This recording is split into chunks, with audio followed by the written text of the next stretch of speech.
Доброе утро, дорогая республика. 7:00. Телеканал Якутия-24 приветствует всех наших утренних, дорогих и любимых телезрителей, которые ежедневно делают правильное дело, просыпаются вместе с нами. Да, если у вас возникают какие-то сложности, то мы вам обязательно поможем, сделаем так, чтобы это бодрое утро пятницы по-настоящему было бодрым и для вас, и для всех членов вашей семьи. Ну и, конечно, вначале мы бы хотели напомнить, что у нас есть телеграм-канал «Утро Якутии», на который вы можете подписаться, используя QR-код, который вы видите на экране. И немного забегая вперед, если вы даже сейчас уже, по-моему, можно заходить, и под одним из постов вас ждет приятный сюрприз. Поэтому поспешите. Да, вот так все интригующе. Ну и давай уже перейдем к нашим таким очень примитивным, но очень полезным вещам, о которых мы говорим ежедневно. В частности, мы всегда начинаем наш эфир с рассказа о погоде. В центральных районах температура воздуха на 6 часов утра была на отметке минус 26 градусов. В заречной группе 22,9 ниже 0. В южных районах до 29 градусов мороза. В Вилюйской группе 30,18, в Нижнеленских 22,17. В западных до 31 градуса мороза. В Колымо-Дигирской группе Лусов 39,21, в Янских до 35 ниже 0. На северо-западе 23,17. В Якутске температура воздуха на 6 часов утра была на отметке минус 19 градусов. Атмосферное давление 761 миллиметр ртутного столба. Ветер юго-восточный до 1 метра в секунду. Сегодня днем небольшой снег, ветер юго-западный от 2 до 5 метров в секунду. Температура воздуха ожидается до минус 13 градусов. Да, с утра очень хороший, красивый снег. Слушай, а сколько дней, интересно, будет идти снег? Ну, не знаю, сколько бы ни было, в любом случае успевайте насладиться этой красотой. Я, вот, кстати говоря, по статусам социальных сетей вижу, что очень много людей вышло на улицу просто для прогулок. Гуляют вечерами, гуляют с утра, гуляют днем, а это отлично, потому что нужно успевать ловить момент этих хлопьев снега. Все-таки напоминает нам о том, что весна в Якутии определенно особый, да, момент в течение года, потому что после зимней такой стужи мы наконец-то радуемся теплым дням. Да, ну а владельцам частных домов мы желаем сил, да, терпения, терпения, да, в уборке снега, потому что это тоже такое здоровое движение. Ну а сейчас давайте узнаем, какие самые актуальные новости произошли к этому часу.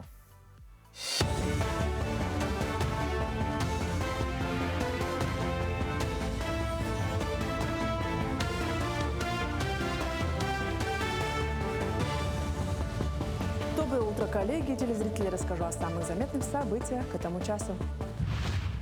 В Якутии с рабочим визитом прибыл заместитель министра сельского хозяйства России Роман Некрасов.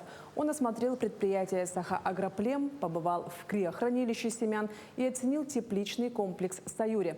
Там выращивают порядка 20 видов и десятки тонн продукции. Агрономы продолжают экспериментировать, приступив к выращиванию папайи и бананов. По итогам визита Некрасов отметил, предприятие работает эффективно и, кроме того, к 2030 году необходимо на 25% увеличить объемы сельскохозяйственной продукции в стране, где у Якутии есть большой потенциал для выполнения общего плана. Наша задача найти такую синергию между мерами государственной поддержки на федеральном уровне и теми инструментами, которые реализуются благодаря лично главе республики Айсену Сергеевичу Николаеву. Благодаря правительству выделяются очень серьезные средства на поддержку агропромышленного комплекса. Нам очень важно, чтобы выделенные ресурсы давали результат, чтобы аграрное производство укреплялось и потенциал сельского хозяйства в республике расширялся. В Якутске состоялся открытый отбор в рамках проекта «Работающая Якутия. Кадры». На собеседование подошли граждане, ранее подавшие свои резюме. Более 450 актуальных вакансий представили 18 крупных предприятий Якутии. Некоторые из них подключились по видеоконференц-связи. Участники смогли пройти собеседование с потенциальными работодателями, подобрать подходящие варианты работы, получить консультации, также по обучению и составлению резюме. Уникальной особенностью проекта «Работающая Якутия. Кадры» является активное вовлечение министерств в разработку эффективных механизмов кадрового обеспечения и индивидуальный подход к каждому работодателю-участнику.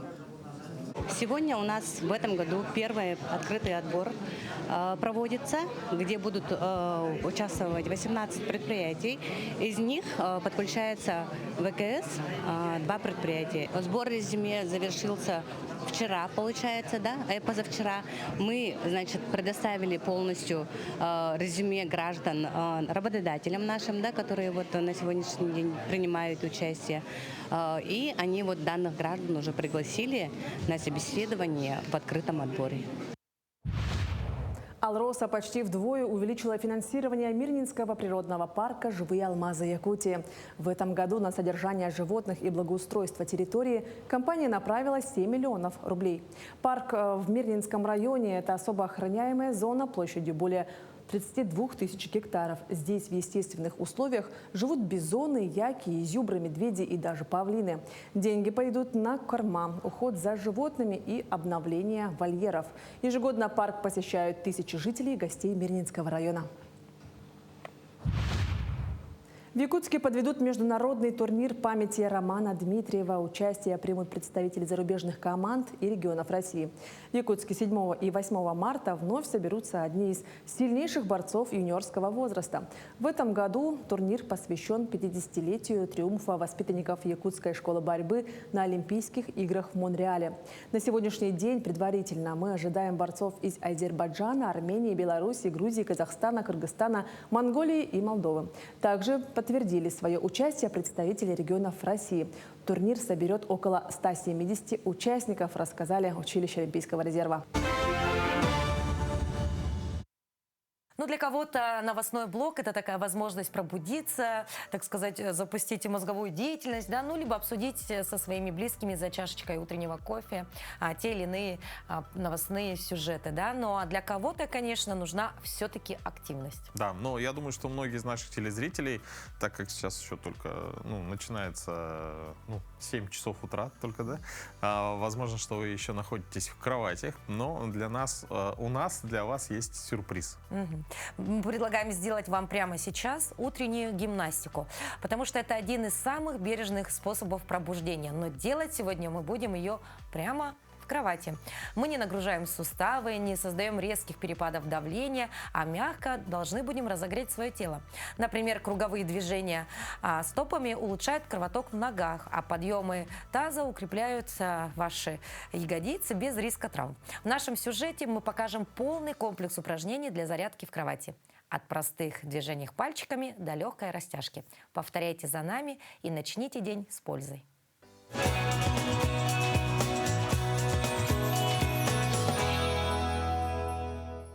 Доброе утро, дорогие наши жители республики. И давайте вместе со мной сделаем утреннюю зарядку, сидя на кровати. Так, зарядку начинаем мы со вдоха. Сделаем вдох хороший и выдох. И еще раз давайте вдох и выдох. Хорошо. Так, первое у нас ножки ставим на ширине плеч и будем делать перекаты с пятки на носки, носочки. Поехали. Не спеша, в своем темпе работаем. Обязательно дышим. Угу. Можем делать несколько повторений с 8 до 9 раз. Угу. Следующее упражнение у нас ножки держим вместе и аккуратненько разводим наши коленочки в стороны. Дышим. Вдох, выдох. Вдох, выдох. Хорошо. Угу. Делаем также 8 или 10 повторений, не спеша также. Угу, хорошо. Также, сидя, ноги ставим на ширине плеч и аккуратненько коленочки тянем к себе по очереди. Выдох, вдох, выдох, вдох. Все делаем не спеша, так как мы только проснулись. Не делаем резких движений, рывков. Все должно быть аккуратно, спокойненько. Хорошо. Угу. Аккуратненько наклоняемся вперед корпусом, коснулись пола и через сторону ручки поднимаем наверх. Выдох. Вдох, наклон, выдох. Дышим, спокойненько работаем. Вдох, выдох. Вдох и выдох. Хорошо. Также остаемся. Так, ручки за голову положили и аккуратненько развороты корпусом в стороны делаем. Выдох, Вдох, возвращаемся в исходное положение. И разворот в сторону, выдох. Вдох, выдох. Все, не спеша, спокойно. И давайте еще несколько раз сделаем. Как видите, зарядку можно делать даже сидя на кровати. Занимайтесь спортом, будьте здоровы. До скорых встреч! Отличная такая гимнастика. Вот зачастую такой комплекс упражнений действительно же можно сделать дома, потому что сел, чуть-чуть потянулся, чуть-чуть наклонился, а уже эффект будет однозначно, потому что как минимум обратно ты не уснешь точно. Да, ну вообще любое движение с утра, оно полезное, да, главное без резких движений. Но вообще представьте, вы просыпаетесь, делаете утреннюю разминку, открываете холодильник, а там вас ждет готовый завтрак. Ароматный, нежный, с кусочками ягод и орехов. И это не магия, а ленивая овсянка. Она экономит время, радует вкусом и заряжает энергией на весь день. Сегодня мы раскроем секрет этого блюда, покажем, как его можно приготовить в банке. Да-да, именно в банке, и мы поделимся идеями топпингов от простых до экзотических.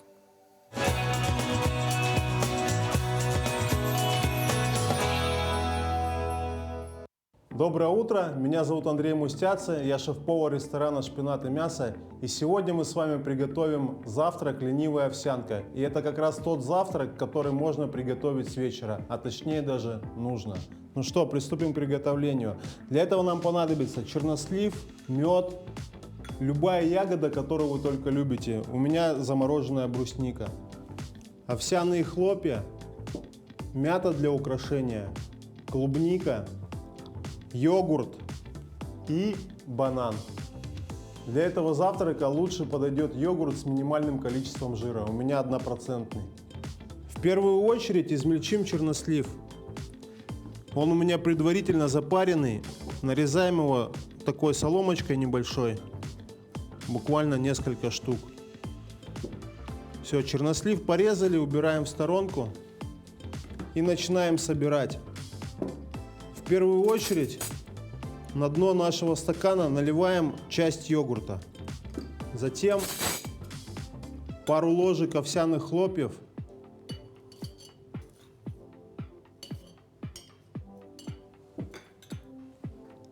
Добавляем чернослив.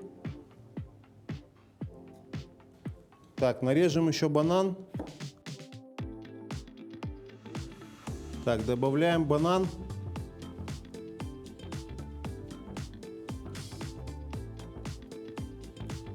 Затем добавляем, в моем случае, бруснику или любую вашу любимую ягоду. 1 чайную ложку меда.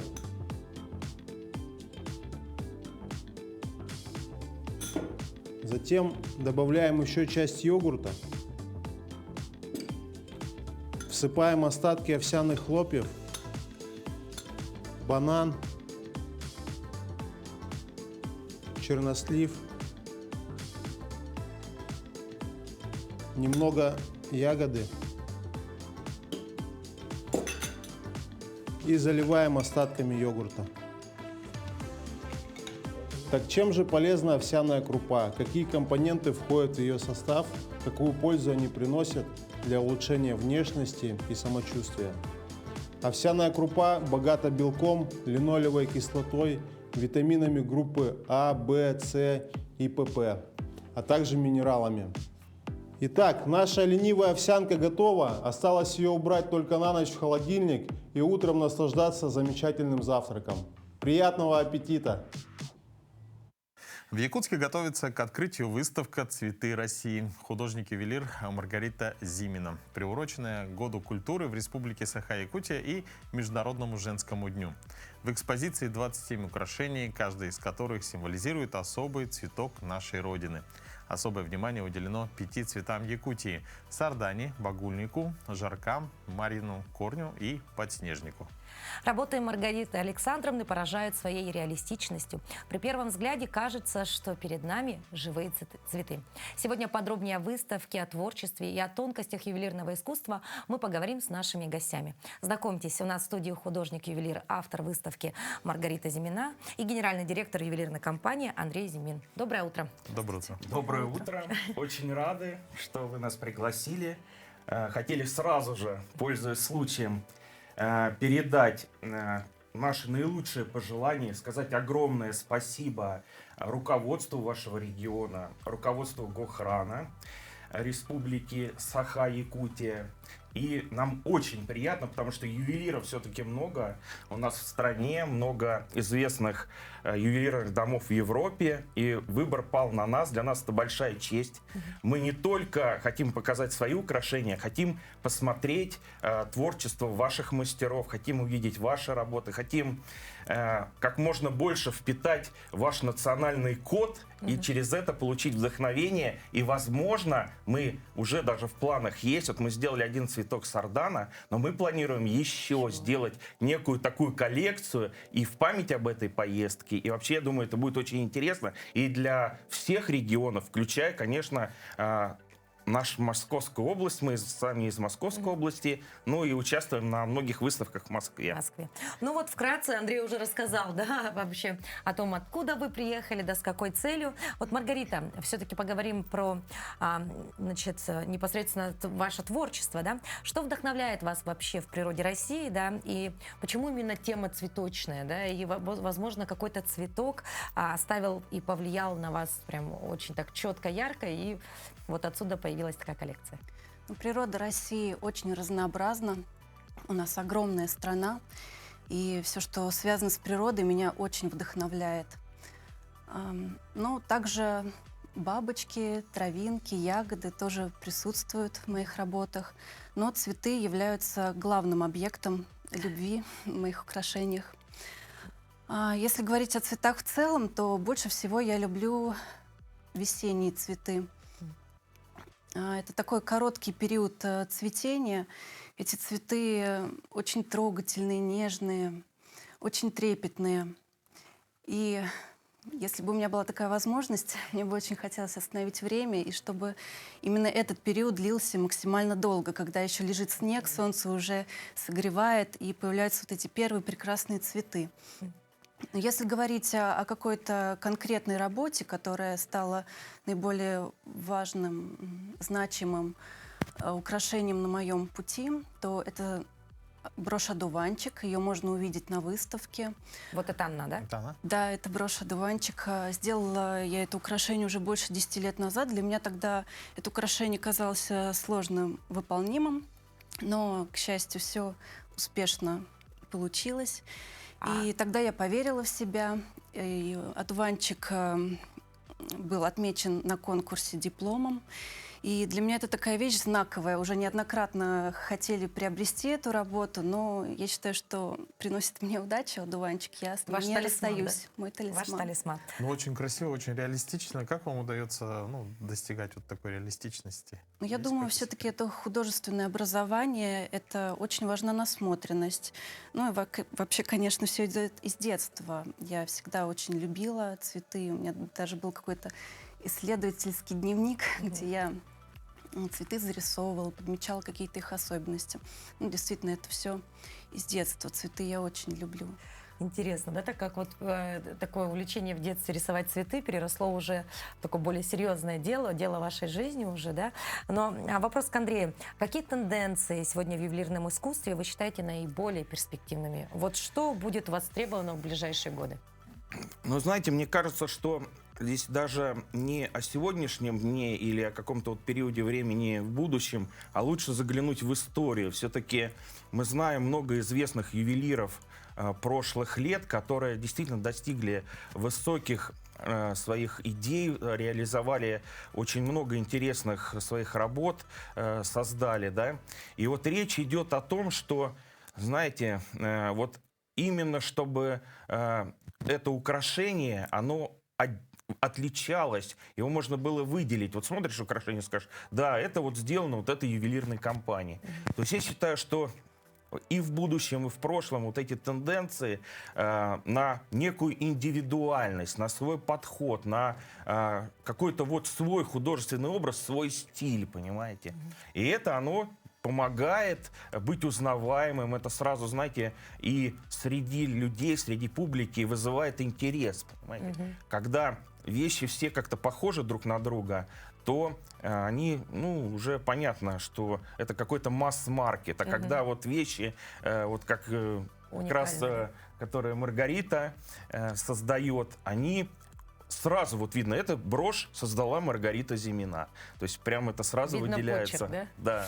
Маргарита, мы знаем, что вы начинали вообще свою деятельность как архитектор, да? Очень интересно, да? Вот как это повлияло потом на ваш подход к созданию ювелирных украшений?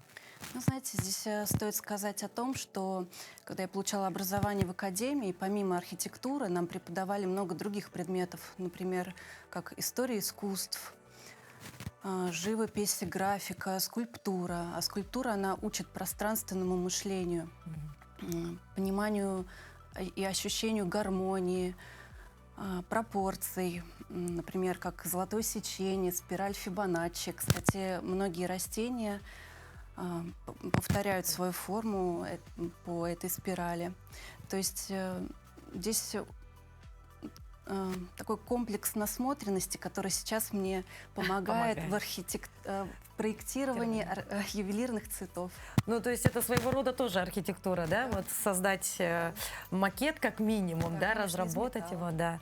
Здорово. Но, Андрей, а вот отличаются ли цены, да, все-таки ювелирных украшений в Якутии, да, от центральных городов? Была ли возможность уже сравнить немножечко? Ну, знаете, это лучший вопрос, конечно, задать статистике, да, кто ведет некий учет, возможно, каких-то вот лидеров продаж, именно что больше продается, из какого золота сделано украшение.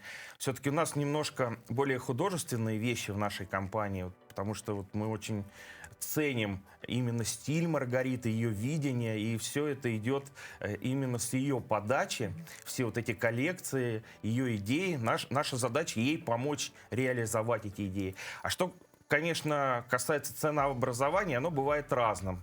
И вот здесь я хотел бы обратиться именно, знаете, и к художественным произведениям, например, картина, да, там, в принципе, холст, краски, да, сколько стоит холст, сколько стоит краски. А в ювелирном мире, да, все время, когда вот ты делаешь какую-то вещь, она может быть красивая, да, люди, так, сколько здесь золота, сколько здесь у нас каратность камней. То есть некая такая идет дисгармония, да.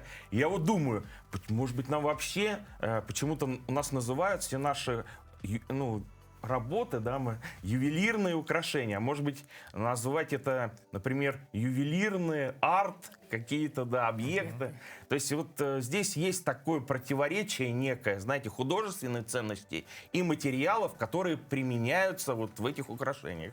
Надеюсь, я ответил, не знаю, может быть сложно, но главное донести мысль, да, донести мысль.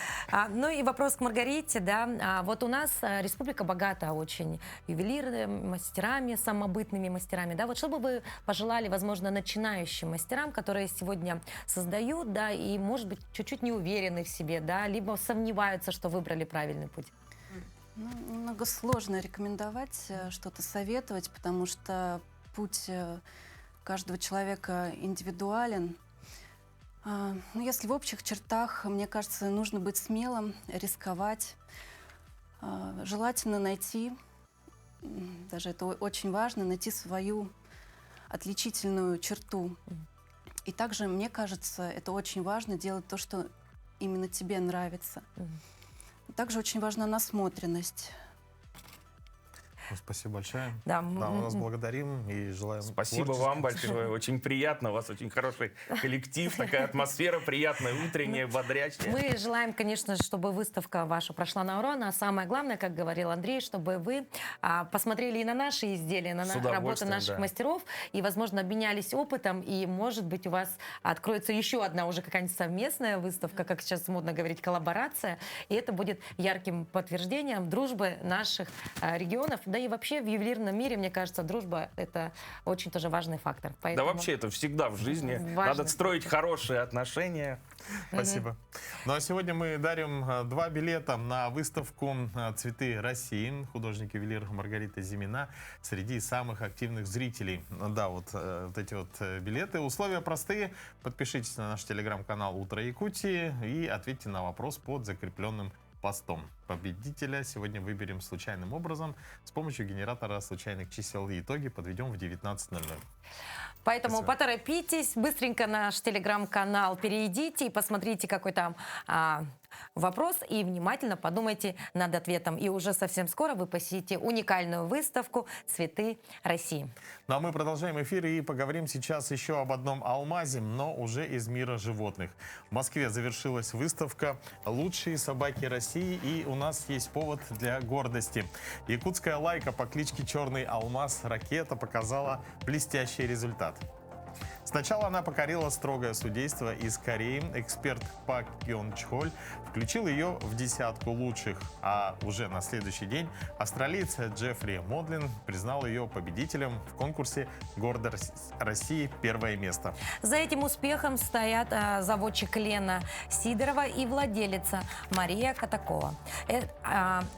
Именно эти два человека вырастили настоящую звезду. Черный алмаз Ракета теперь официально один из главных бриллиантов отечественной кинологии. Путь к победе был непростым. Сотни талантливых соперников, строгие судьи, волнительные моменты ожидания. Но черный алмаз показал все то, на что он способен. А это безупречный экстерьер, благородство манер и харизму, перед которой невозможно устоять. Но на календаре 27 февраля. Сегодня отмечается День улыбки глазами. Неофициальный праздник оптимистов и жизнерадостных людей. Подчеркивает важность умения радоваться жизни, смеяться над собой и видеть хорошее даже в сложных ситуациях. Символ праздника – искренняя улыбка, которая отражается в глазах. Предлагаем вам сегодня улыбаться глазами или хотя бы попробовать это сделать. А вот чем еще отмечен этот день в календаре, мы узнаем далее.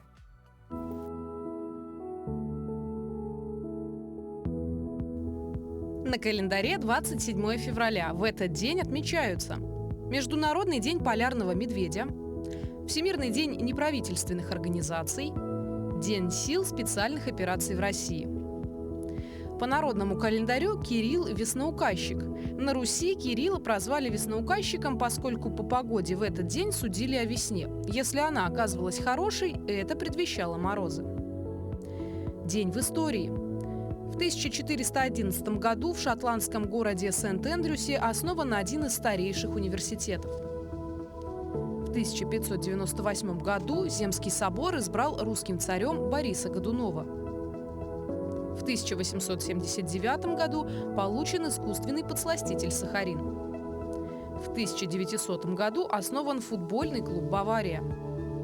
В 1964 году спущен на воду первый в мире туристический подводный аппарат. В 1997 году объявлено об успешном клонировании овечки Долли. В этот день родились Константин Великий, римский император; Николай Ге, русский живописец, мастер портретов исторических и религиозных; Петр Нестеров, русский военный летчик, основоположник высшего пилотажа, штабс-капитан; Елена Великанова, советская эстрадная певица, народная артистка России; Элизабет Тейлор, англо-американская киноактриса; Евгений Урбанский, советский актер театра и кино, заслуженный артист РСФСР.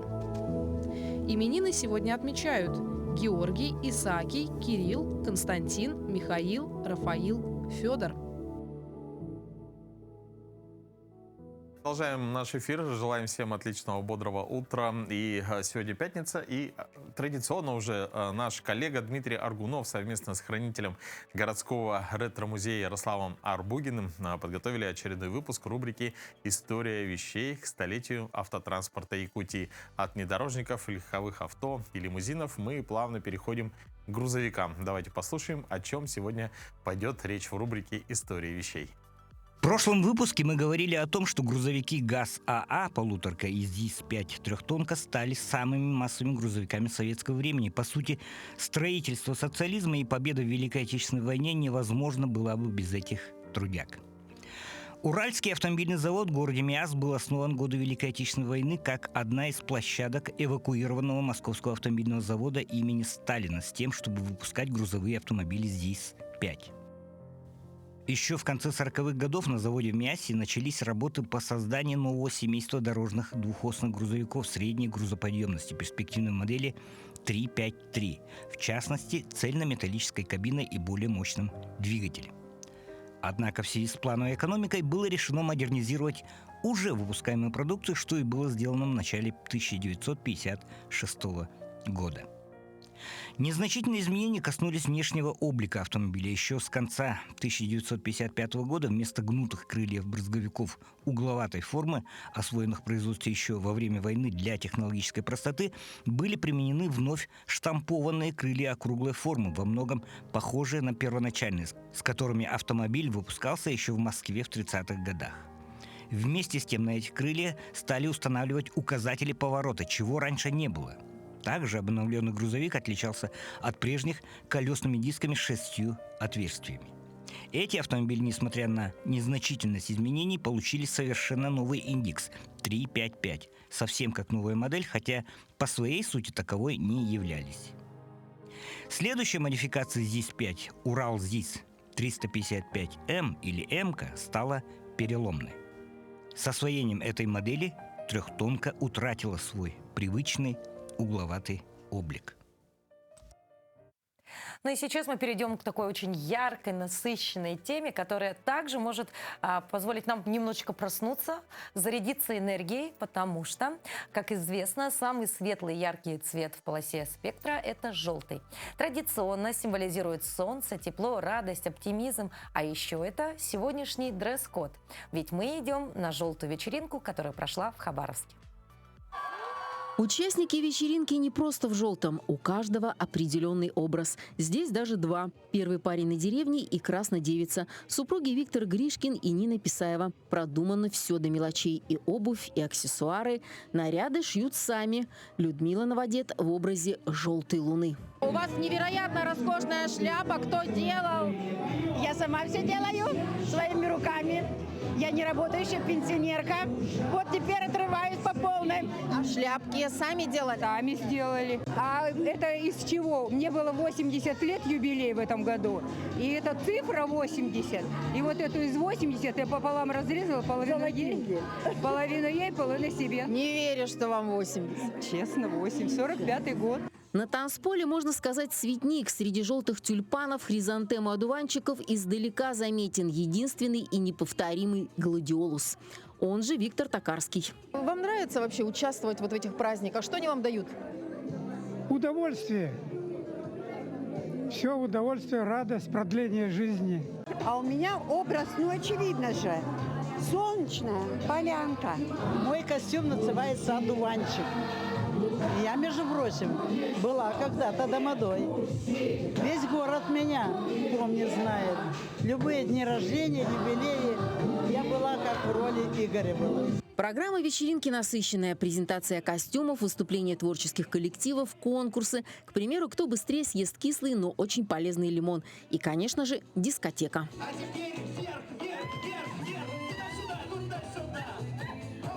Бессменный ведущий и организатор досуга для пенсионеров Игорь Авраменко. Праздники у него всегда яркие и запоминающиеся. В своей профессии выкладывается на все 100 от души. Хочется отметить, что этот проект проходит в рамках программы «Хабаровское долголетие». Программа «Хабаровское долголетие» действует в крае по инициативе губернатора Дмитрия Демешина. Специально для пенсионеров организованы бесплатные посещения спортивных, оздоровительных, культурных и досуговых центров.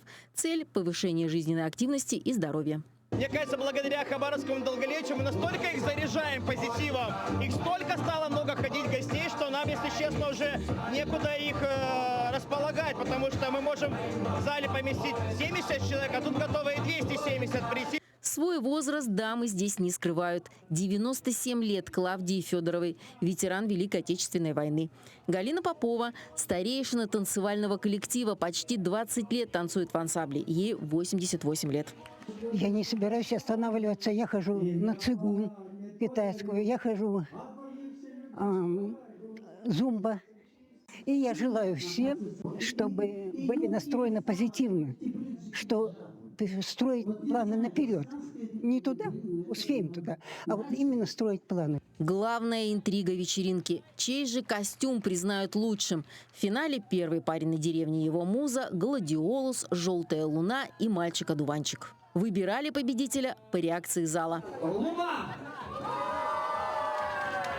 Господин Гладиолус! Больше всех аплодисментов сорвал гладиолус. Следующая вечеринка состоится уже весной. Называться будет «Красные носики». Слушайте, ну так хорошо, когда можно и руки размять, и классно провести время. Ведь физическая культура, она дает позитивные эмоции, это правда?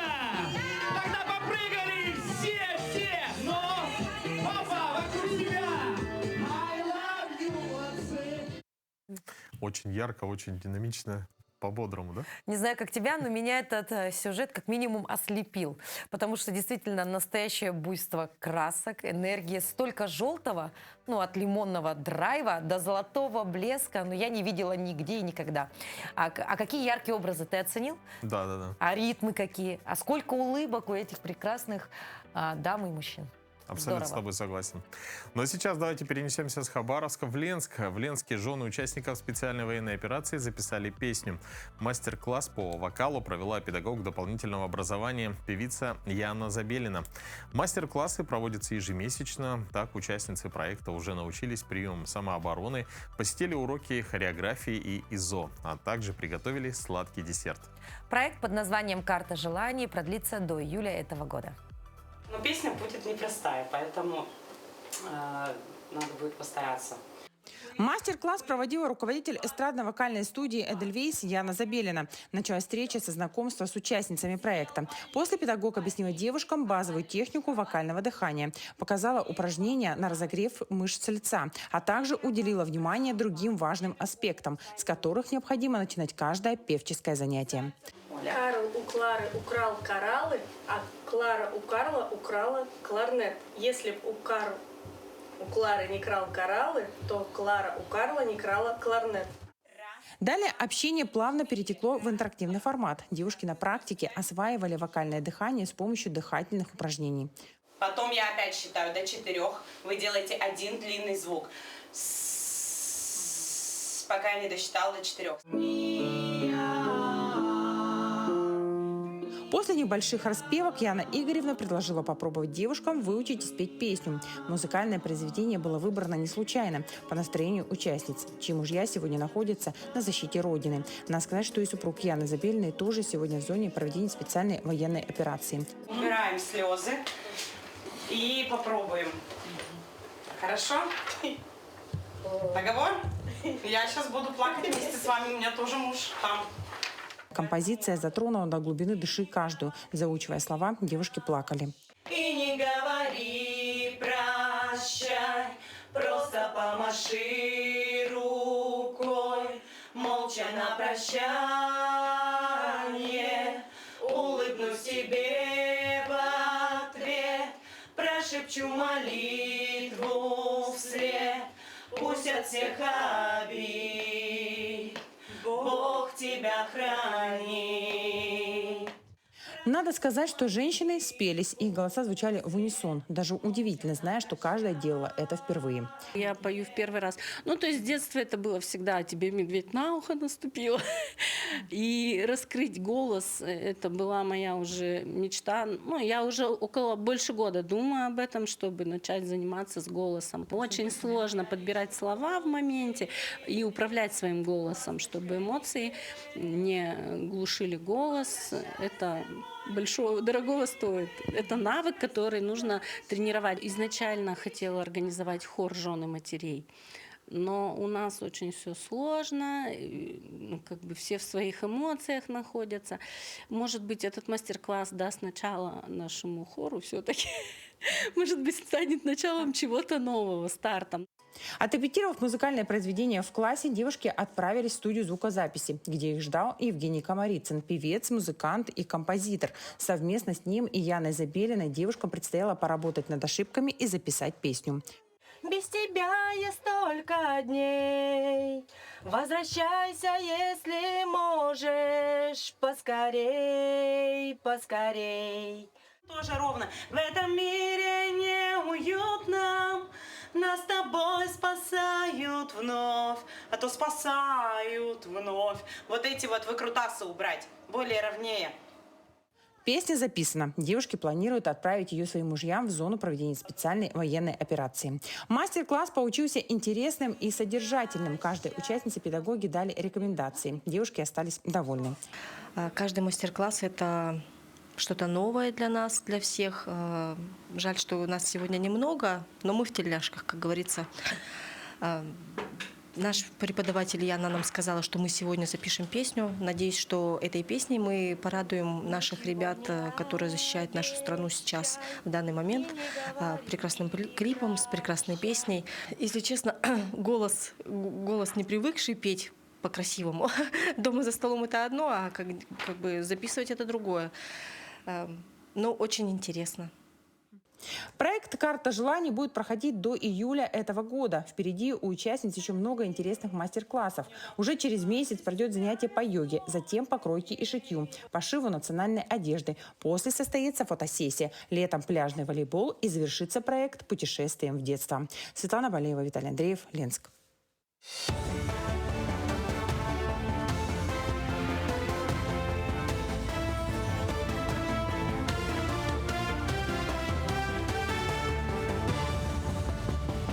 Мы продолжаем рассказывать о самых заметных событиях этого утра.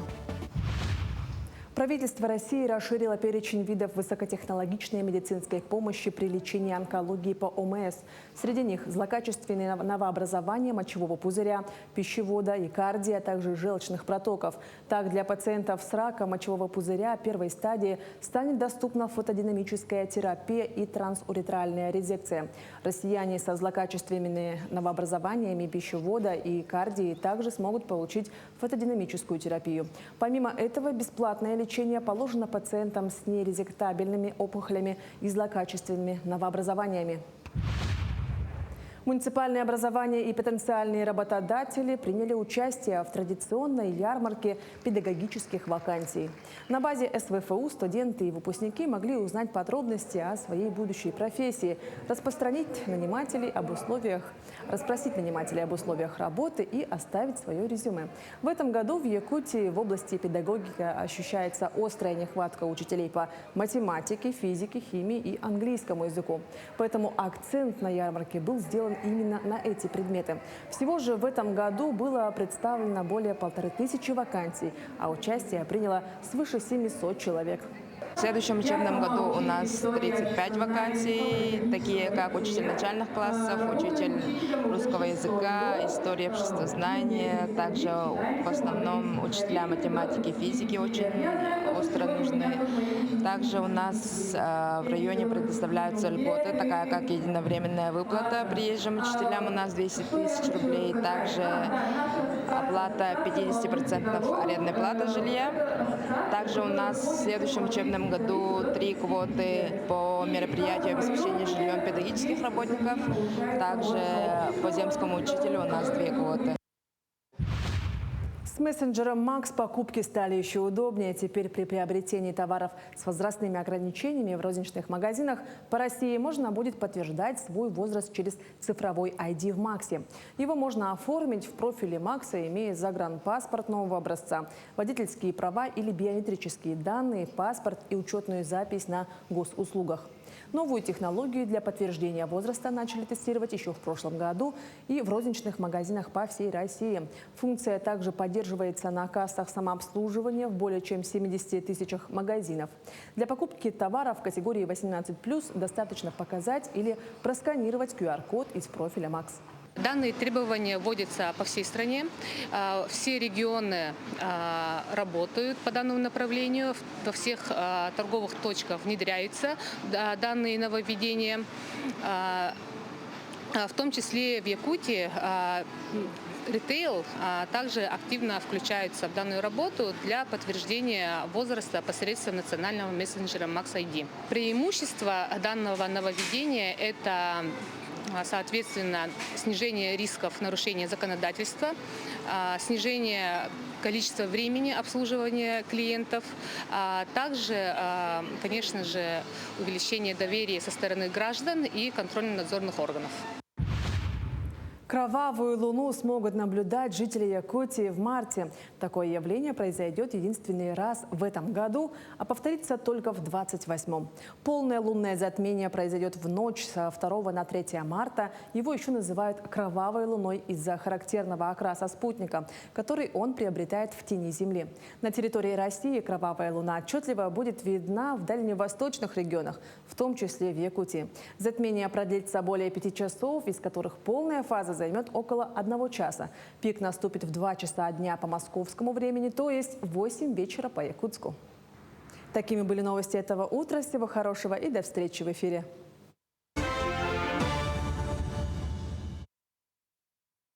Ну, а мы продолжаем наш утренний эфир, и сейчас поговорим на очень актуальную тему, наверное, которая касается многих из нас. Знаете, мы всегда, наверное, периодически сталкиваемся в поликлинике или в больнице с ситуациями, которые хочется улучшить. Раньше, например, надо было писать бумажную жалобу, искать, куда отнести и, соответственно, ждать ответ. Сейчас все изменилось. Цифровизация добралась и сюда. И теперь можно буквально в пару кликов отправить отзыв или жалобу. И это точно дойдет до нужных людей. Как это работает, что это дает лично вам и мне, и куда сжать эти самые кнопки. Об этом мы сегодня поговорим с нашим гостем Прокопием Дичковским, заместителем директора территориального фонда ОМС по Республике Саха-Якутия. Доброе утро. Доброе утро. Доброе утро. Давайте начнем, с самого простого. Да, самого простого. Ну вот обычный человек пришел в поликлинику, что-то не понравилось. Вот что делать дальше? Ну да, это частая такая наша проблема, наверное, можно сказать, да. Всегда бывает, что что-то не соответствовало ожиданиям, тогда человек может, начнем сдалека, да, у нас есть общероссийский сервис, называется портал обратной связи. Этот сервис объединяет несколько ведомств, не только наши, да, допустим, как Минздрав, любые другие госучреждения, они объединены в этот портал. Соответственно, в этом портале человек может выбрать определенную проблему, с которой он столкнулся, да, после оказания медицинской помощи. Если это большая очередь, он может сказать, что проблема связана там с временем ожидания, и, соответственно, вот эта вот жалоба, обращение будет направлено федеральным координаторам, либо Минздрав республики, либо в саму больницу. Вот. И оттуда уже сами исполнители должны будут выйти на связь. На связь, да. В течение 30 дней тоже как стандартное обращение. Но это вот вы говорите про портал, да, по поводу, да, той или иной жалобы, да, ну а я слышала, что еще есть возможность через госуслуги. Правда это или нет? Да, портал обратной связи, он встроен в госуслуги, то есть это не какое-то отдельное приложение, да, если проще говоря, то этот человек должен зайти в госуслуги, и там есть вот этот сервис, портал обратной связи. То есть автоматически туда переходит, да? Да. Взаимосвязанные они, да? Да. Хорошо, но а что происходит дальше с этой электронной жалобой? Ну, оставили мы ее, и многие, наверное, думают, ну и все, на этом как бы ничего дальше-то и не произойдет. Вот следующий этап какой, да, и реально ли это читает кто-то, и как это регулируется? Конечно, это читает, и необходимые меры всегда принимаются. Если рассказать поподробнее, то обращение, отправленное через этот портал, да, проще говоря, через госуслуги, оно приравнивается к стандартному обращению, и ответ должен быть отправлен человеку, заявителю, в течение 30 дней календарных. Соответственно, у нас есть федеральные координаторы, которые определяют, да, суть этой проблемы и к какому ведомству относятся. Если мы говорим про территориальный фонд, то это вопросы касаемо полисов, касаемо прикреплений. Соответственно, если вопрос касается полиса, то этот вопрос будет перенаправлен в федеральный фонд, а оттуда уже по нижестоящей, то есть к нам придет, и, соответственно, мы уже на своем уровне выбираем исполнителя. Этот исполнитель отрабатывает по заявке, да. Если необходимо, то наш исполнитель будет связываться с заявителем. Если какие-то уточнения будут необходимы, то просим также заявителей отвечать на звонки, ну, тоже проявлять какую-то активность, да. И, в принципе, обращений много поступает. По всем стараемся отрабатывать, по всем стараемся отвечать. Если мы не можем сразу помочь, да, в течение 30 дней, бывают какие-то там технические накладки и так далее, то мы всегда предупреждаем об этом и, соответственно, не забываем, продолжаем работать. То есть, например, человек, который подал жалобу, вот он хочет, ну, не в течение 30 дней, вот он на 15 дней хочет узнать, в каком состоянии запрос, он может куда-то обратиться? Да, он может посмотреть в самом портале статус заявки. Да. Все как везде, в принципе, да? Да, в принципе, это очень такая стандартная процедура. А вот мы знаем, что существуют такие чекапы, да, чекины в поликлиниках через QR-код, да? Есть сейчас такое. Это тоже ваша система? И для чего вообще это нужно? Да, эта система связана с системой электронного полиса ОМС.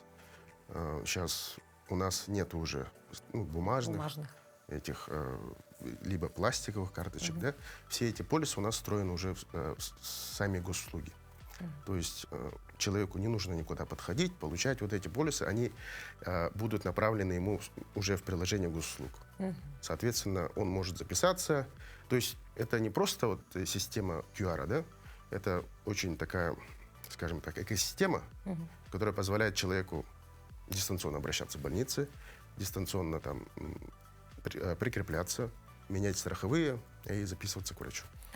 Ну да, это очень удобно, потому что я помню даже эту голубую бумажку, да, которая со временем приходит вообще в негодность, да, сложно разглядеть вообще какие-либо цифры там, да. Сейчас все намного проще. QR-код есть, и главное уметь им пользоваться и обращаться туда, куда вам нужно, да. А скажите, вот есть какие-то, допустим, ну, пара примеров, вот когда именно жалоба была исправлена, ну, может быть, была исправлена, соответственно, с помощью вот этого обращения? Ну, я скажу так, у нас много обращений, и каждое обращение мы стараемся отрабатывать максимально, и результатом нашего обращения является именно вот решение их проблем, решение невозможности записаться к врачу, решение вопросов прикрепления к врачу. Ну, то есть работа ведется, есть хорошие результаты, поэтому если вдруг возникают спорные моменты, да, если вдруг вы нуждаетесь в помощи, смело отправляйте заявочку, жалобу, пишите, система сама сделает все за себя, и, соответственно, с вами свяжутся специалисты, и вопрос будет урегулирован. Спасибо большое. Спасибо. Конечно, мы это все ведем к тому, чтобы качество жизни человека улучшалось, и, собственно, все были здоровы. Спасибо большое, Прокопий, за то, что посетили наш утренний эфир. Ну а тем временем наш пятничный эфир подошел к концу. Ну и по нашей доброй традиции мы стараемся завершать наш пятничный эфир, конечно же, музыкальной паузой. И сегодня она у нас посвящена весне, потому что все-таки мы уже в предвкушении теплой погоды. И я думаю, многие узнают этот трек из... Особенно любители сериалов. Сериалов, да. Поэтому наслаждайтесь музыкой, просыпайтесь. Увидимся уже в понедельник на телеканале Якутия-24 и НВК Саха. До новых встреч!